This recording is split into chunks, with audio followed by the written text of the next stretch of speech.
की मराठी अमराठीचा वाद नव्हता. काही चुकीच्या लोकांनी तो वाद निर्माण करण्याचा प्रयत्न केलेला आहे. रिक्षा चालकांना जुजबी मराठी यावं याच्याबद्दल आमचंही दुमत नाही आहे. ते आलं पाहिजे. महाराष्ट्रात काम करत असताना आपल्याला व्यावहारिक ज्ञान असणं गरजेचं आहे. ज्यांना ज्या ऑटो चालक किंवा टॅक्सी चालकांना मराठी येत नाही त्यांच्या परमिट आम्ही रद्द करणार. परमिट रद्द करण्याचा जो एक टांगती तलवार होती ते हटवली. नमस्कार, आपल्यासोबत आहेत नेते शशांकराव. आजच्या झालेल्या बैठकीबद्दल काय नेमकी चर्चा झाली ती त्यांच्याकडून जाणून घ्या. सर्वप्रथम MHA-MTB मुंबईमध्ये आपलं सरचे स्वागत. काय सांगाल आजच्या बैठकीमध्ये काय चर्चा झाली? नाही, चर्चा फार चांगल्या पद्धतीने झाली. सकारात्मक चर्चा झाली. जे त्यांचं एक पत्रक होतं ज्याच्यामध्ये म्हणाले होते की 1 मे पासून ज्यांना लिहिता वाचता येणार नाही मराठी त्यांचे परमिट रद्द केले जातील. तर तो निर्णय अद्याप तरी स्थगित केला गेलेला आहे. मराठी रिक्षा चालकांना जुजबी मराठी यावं याच्याबद्दल आमचंही दुमत नाही आहे. ते आलं पाहिजे. महाराष्ट्रात काम करत असताना आपल्याला व्यावहारिक ज्ञान असणं गरजेचं आहे. परंतु अशा पद्धतीने लिहिणं आणि वाचण्याची सक्ती केल्यानंतर त्यांचा कुठेही उपजीविकेवर कुठेही गदा येऊ नये हे आमचं भूमिका होती आणि त्याच पद्धतीने निर्णय घेतला गेलेला आहे. एक करिक्युलम तयार करण्यात येईल. सर्वे करून परिवहन विभाग येईल आणि 15 ऑगस्ट नंतर त्याचं ट्रेनिंग आणि बाकीच्या सर्व गोष्टी सुरू होतील. तोपर्यंत ही कारवाई होणार नाही. म्हणजे जी तारीख दिली होती ती तारीख वाढवलेली आहे असं म्हणणं आहे तुमचं? नक्कीच त्यांनी दिलेला आहे वेळ आणि त्याच्यानंतर आणि सर्वच युनियनने हे सांगितलेलं आहे की मराठीचा प्रसार आणि करण्यासाठी सर्वजण सहकार्य करतील. संपाचा जो इशारा दिला होता रिक्षा चालक असतील टॅक्सी चालकांनी याबाबत काय सांगाल? नाही, एकतर संपाचा इशारा नव्हताच, निदर्शनाचा होता. पण आता मंत्री महोदयांचं हे आल्यानंतर आज आमची 4 वाजता बैठक आहे. त्याच्यात पुढचे निर्णय घेतले जातील. तुमची बैठक आज होणार आहे यानंतर? हो, सभा आहे आमची 4 वाजता गोरेगावला. तिथे मग पुढचे निर्णय घेतले जातील. म्हणजे आजची एकंदर चर्चा सकारात्मक झाली असं वाटतं? सकारात्मक झालेली आहे. आणखीन एक प्रश्न सातत्यानं उपस्थित केला जातो की या रिक्षा आणि टॅक्सी चालकांच्या मध्ये बहुतांशी म्हणजे जादा करून मुंबई सारख्या ठिकाणी असेल किंवा अन्य शहरामध्ये बांगलादेशी किंवा रोहिंगे यांची संख्या सुद्धा जास्त आहे. त्याबाबत काय वाटतं तुम्हाला?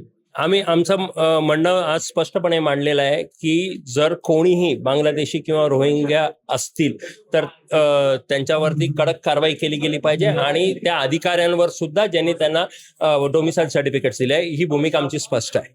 विरोधी पक्षांचं असं म्हणणं आहे की आम्हाला या बैठकीला बोलवलं गेलं नाही, विशेषतः महाराष्ट्र नवनिर्माण सेनेकडून असं म्हटलं जातं.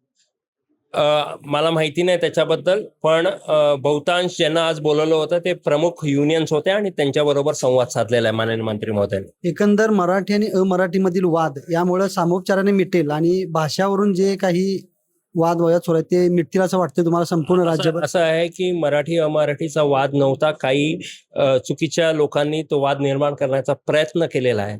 इथे उपजीविकेचा प्रश्न आहे आणि उपजीविका चालली गेली पाहिजे आणि जे काही व्यावहारिक ज्ञान मराठीचा पाहिजे ते नक्कीच असलं पाहिजे. आणि आम्ही परिवहन मंत्र्यांना आश्वासित केलेलं आहे की जे काही ते मराठीचं सिलेबस घेऊन येतील 15 ऑगस्ट नंतर त्याचा प्रसार आणि लोकांना ट्रेनिंग देण्याचं काम आमच्या संघटनेमार्फत केलं जाईल. संघटनेचे एक वरिष्ठ नेतृत्व, अनुभवी नेतृत्व म्हणून तुम्ही या मुद्द्याकडे तुम्ही तुमच्या संघटनेमार्फत तुम्ही मराठी शिकवण्यासाठी काही विशेष पाऊल उचलणार?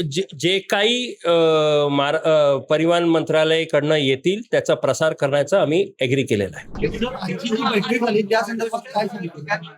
आजची बैठक मध्ये सर्वात जो मोठा निर्णय आहे हा आहे की आता ज्यांना ज्या ऑटो चालक किंवा टॅक्सी चालकांना मराठी येत नाही त्यांच्या परमिट आम्ही रद्द करणार.